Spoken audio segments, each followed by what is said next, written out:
وما نعانيه من ضيق ومن سقم، لكن لنا فيه ظن لا يخيبنا.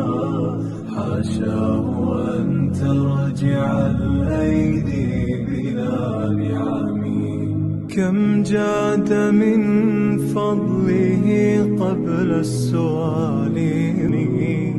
الله يعلم ما نشكو وما نعانيه من ضيق ومن سقم. الله يعلم ما نشكو من الألم وما نعانيه من ضيق ومن سقم، لكن لنا فيه ظن لا يخيبنا.